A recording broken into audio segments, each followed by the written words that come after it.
I'm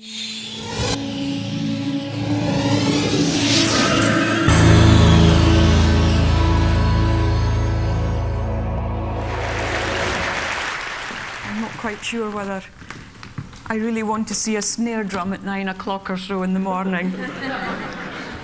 But anyway, it's just great to see such a full theatre, and really I must thank Herbie Hancock and his colleagues for such a great presentation. One of the interesting things, of course, is the combination of that raw hand on the instrument and technology, and of course what he said about listening to our young people. Of course, my job is all about listening, and my aim really is to teach the world to listen. That's my only real aim in life. And it sounds quite simple, but actually it's quite a big job, because you know, when you look at a piece of music, for example, if I just open my little motorbike bag, we have here, hopefully, a piece of music that is full of little black dots on the page. And, you know, we open it up, and I read the music. So, technically, I can actually read this. I will follow the instructions, the tempo markings, the dynamics. I will do exactly as I'm told. And so therefore, because time is short, if I just play you literally the first maybe 2 lines or so, it's very straightforward. There's nothing too difficult about the piece. But here I'm being told that the piece of music is very quick. I'm being told where to play on the drum. I'm being told which part of the stick to use. And I'm being told the dynamic. And I'm also being told that the drum is without snares. Snares on, snares off. So therefore, if I translate this piece of music, we have this idea.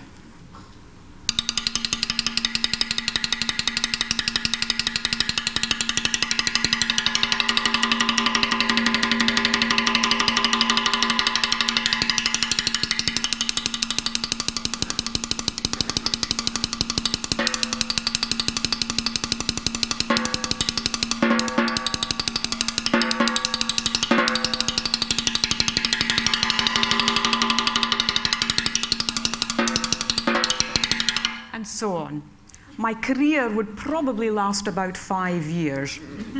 However, what I have to do as a musician is do everything that is not on the music. Everything that there isn't time to learn from a teacher, or to talk about even from a teacher. But it's the things that you notice when you're not actually with your instrument that in fact becomes so interesting, and that you want to explore through this tiny, tiny surface of a drum. So there we experience the translation. Now we'll experience the interpretation.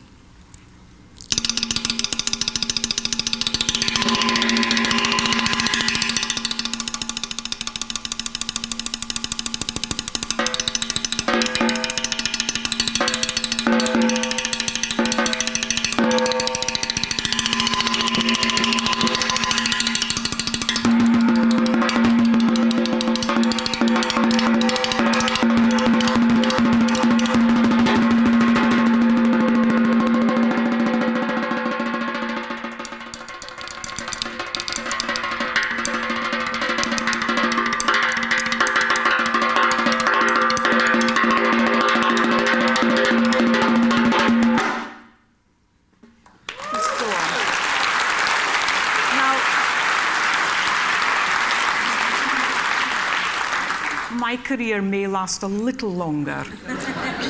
But in a way, you know, it's the same if I look at you and I see a nice, bright young lady with a pink top on, I see that you're clutching a teddy bear, etc., etc. So I get a basic idea as to what you might be about, what you might like, what you might do as a profession, etc., etc. However, that's just, you know, the initial idea I may have that we all get when we actually look and we try to interpret. But actually, it's so unbelievably shallow. In the same way I look at the music, I get a basic idea, I wonder what technically might be hard, or, you know, what I want to do, just the basic feeling. However, that is simply not enough. And I think what Herbie said, please listen. Listen. We have to listen to ourselves, first of all. If I play, for example, holding the stick, where literally I do not let go of the stick, you'll experience quite a lot of shock coming up through the arm, and you feel really quite, believe it or not, detached from the instrument and from the stick, even although I'm actually holding the stick quite tightly. By holding it tightly, I feel strangely more detached. If I just simply let go and allow my hand, my arm to be more of a support system, suddenly I have more dynamic with less effort, much more. And I just feel at last one with the stick and one with the drum, and I'm doing far, far less. So in the same way that I need time with this instrument, I need time with people in order to interpret them, not just translate them, but interpret them. If, for example, I play just a few bars of a piece of music for which I think of myself as a technician, that is someone who is basically a percussion player,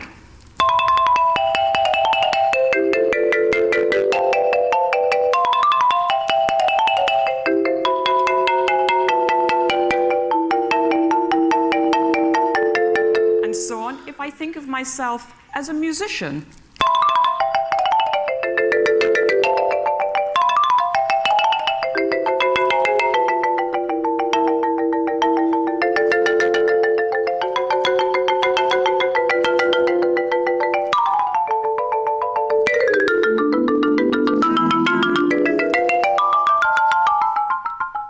and so on, there is a little bit of a difference there that is worth just thinking about. And I remember when I was 12 years old and I started playing timpani and percussion, and my teacher said, well, how are we going to do this? You know, music is about listening. And I said, yes, I agree with that. So what's the problem? And he said, well, how are you going to hear this? How are you going to hear that? And I said, well, how do you hear it?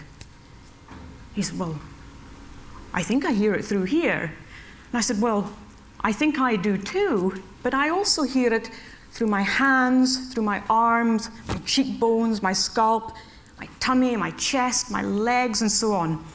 And so we began our lessons every single time tuning drums, in particular the kettle drums or timpani, to such a narrow pitch interval. So something like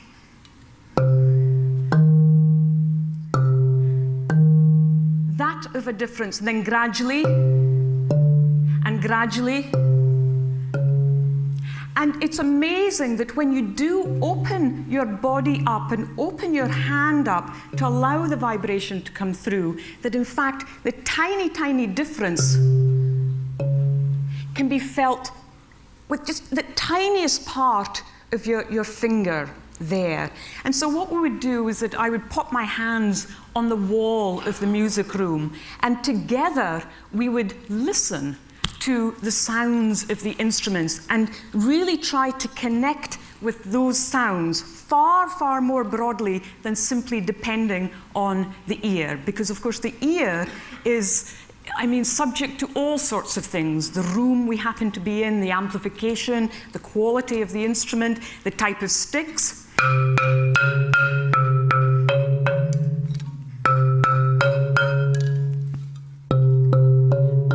Etc., etc. They're all different.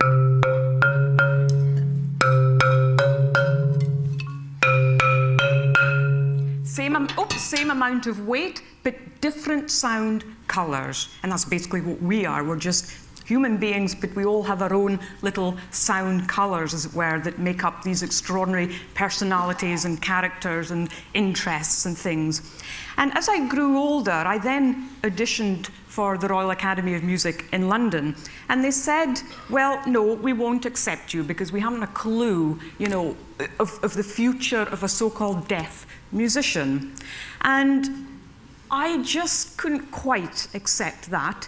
And so therefore, I said to them, well, look, if you refuse me through those reasons, as opposed to the ability to perform and to understand and love the art of creating sound, then we have to think very, very hard about the people you do actually accept. And as a result, and once we got over a little hurdle and having to audition twice, they accepted me. And not only that, what had happened was that it changed the whole role of the music institutions throughout the United Kingdom. Under no circumstances were they to refuse any application whatsoever on the basis of whether someone had no arms, no legs. They could still perhaps play a wind instrument if it was supported on a stand. No circumstances at all were used to refuse any entry, and every single entry had to be listened to, experienced, and then based on the musical ability, then that person could either enter or not. And so therefore, this in turn meant that there was an extremely interesting bunch of students who arrived in these various music institutions. And I have to say, many of them now in the professional orchestras throughout the world. The interesting thing about this as well, though, is quite simply that not only were people connected with sound, which is basically all of us, and we well know that music really is our daily medicine. I say music, but actually I mean sound, because, you know, some of the extraordinary things I've experienced as a musician, when you may have a 15-year-old lad who has got the most incredible challenges, who may not be able to control his movements, who may be deaf, who may be blind, etc., etc. Suddenly, if that young lad sits close to this instrument, and perhaps even lies underneath the marimba, and you play something that's so incredibly organ-like almost, I don't really have the right sticks perhaps, but something like this. Ooh, let me change.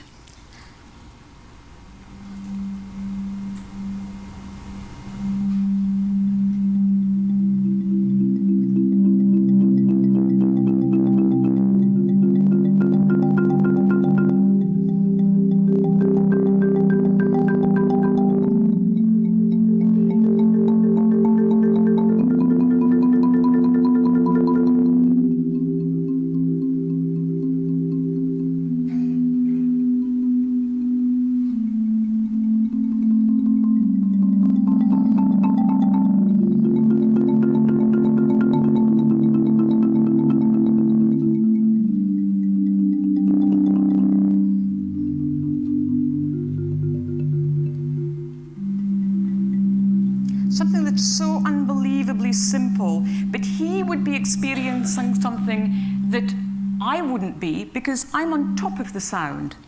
I have the sound coming this way. He would have the sound coming through the resonators. If there were no resonators on here, we would have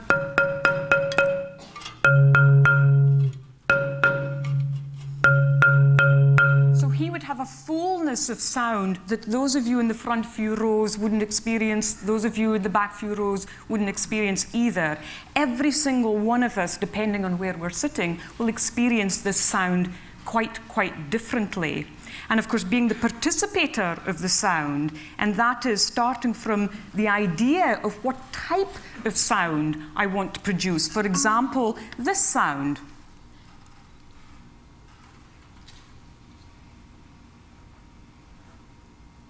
Can you hear anything? Exactly, because I'm not even touching it. But yet, we get the sensation of something happening in the same way that when I see a tree move, then I imagine that tree making a rustling sound. Do you see what I mean? So whatever the eye sees, then there's always sound happening. So there's always that huge, I mean, just this kaleidoscope of things to draw from.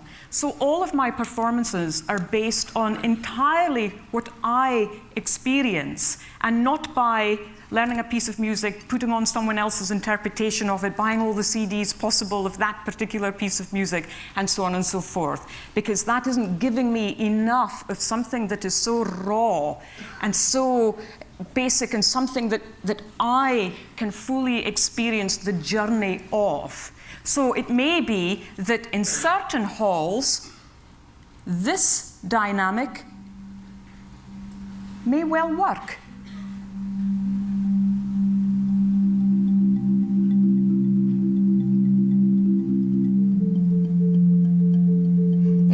That in other halls, they're simply not going to experience that at all. And so therefore, my level of soft, gentle playing may have to be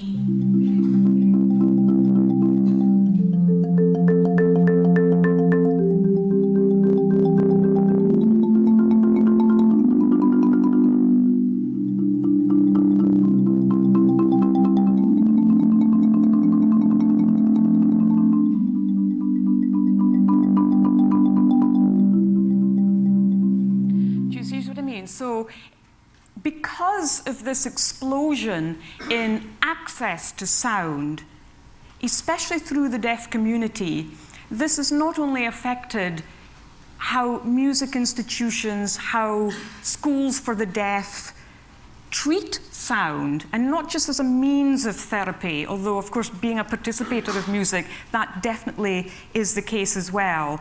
But it's meant that acousticians have had to really think about the types of halls they put together. There are so few halls in this world that actually have very good acoustics, dare I say. By that I mean where you can absolutely do anything you imagine. The tiniest, softest sound to something that is so broad, so huge, so incredible. There's always something. It may sound good up there, may not be so good there, it may be great there, but terrible up there, maybe terrible over there, but not too bad there, etc., etc. So to find an actual hall is incredible, for which you can play exactly what you imagine without it being cosmetically enhanced. And so therefore, acousticians are actually in conversation with people who are hearing impaired and who are participators of sound. And this is quite interesting. I cannot, give you any detail as far as, well, what is actually happening with those halls. But it's just the fact that they are going to a group of people for whom for which so many years we've been saying, well, how on earth can they experience music? They're deaf. We go like that and we imagine that's what deafness is about, or we go like that and we imagine that's what blindness is about. If we see someone in a wheelchair, we assume they cannot walk. It may be they can walk 3, 4, 5 steps. That to them means they can walk. In a year's time, it could be 2 extra steps. In another year's time, 3 extra steps. Those are hugely important aspects to think about. So when we do listen to each other, it's unbelievably important for us to really test our listening skills, to really use our bodies as a resonating chamber, to stop the judgment. For me, as a musician who deals with 99% of new music, it's very easy for me to say, oh yes, I like that piece, oh no, I don't like that piece, and so on. And I just find that I have to give those pieces of music real time. It may be that the chemistry isn't quite right between myself and that particular piece of music, but that doesn't mean to say I have the right to say it's a bad piece of music. And you know, it's one of the great things about being a musician is that it is so unbelievably fluid. So there are no rules, no right, no wrong, this way, that way. If I asked you to clap, maybe I can do this. If I can just say, please, clap and create the sound of thunder. I'm assuming we've all experienced thunder. Now, I don't mean just the sound, I mean really listen to that thunder within yourselves. And please try to create that through your clapping. Try, just please try.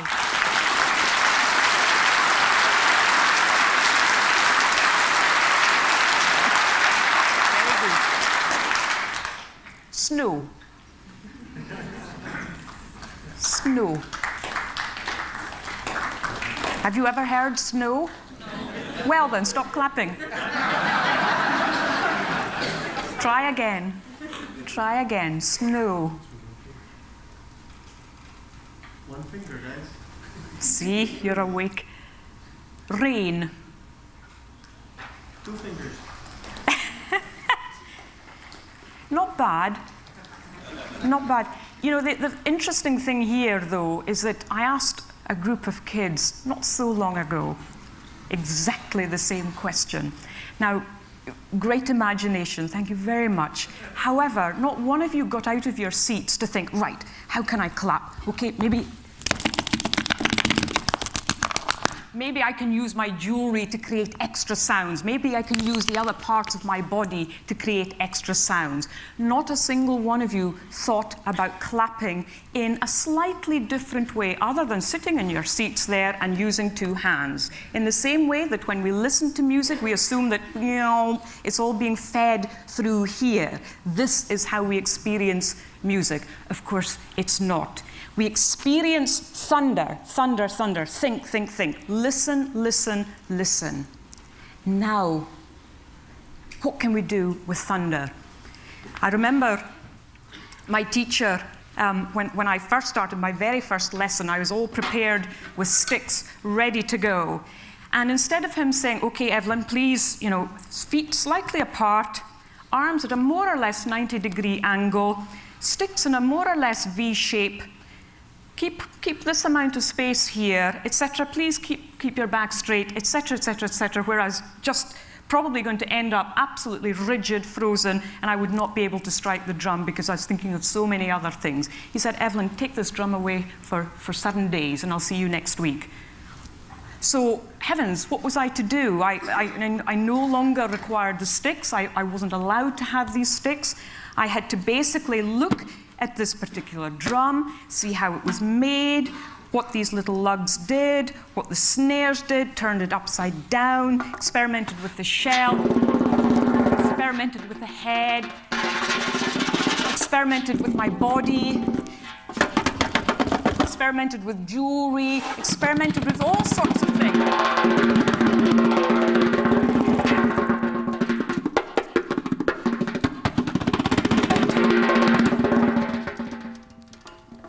And of course, I returned with all sorts of bruises and things like that.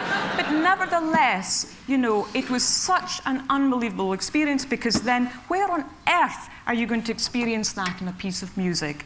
Where on earth are you going to experience that in a study book? So we never, ever dealt with actual study books. So for example, one of the things that we learn when we are dealing with being a percussion player as opposed to a musician is basically straightforward single stroke rolls. Like that. And then we get a little faster. And a little faster. A little faster. And so on and so forth. What does this piece require? Single stroke rolls. So why can't I then do that whilst learning a piece of music? And that's exactly what he did.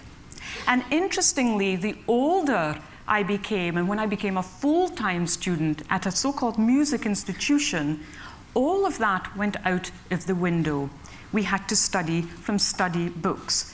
And constantly the question, well, why? Why? What is this relating to? I need to play a piece of music. Oh, well, this will help your control. Well, how? Why do I need to learn that? I need to relate it to a piece of music. You know, I need to say something. Why am I practicing paradiddles?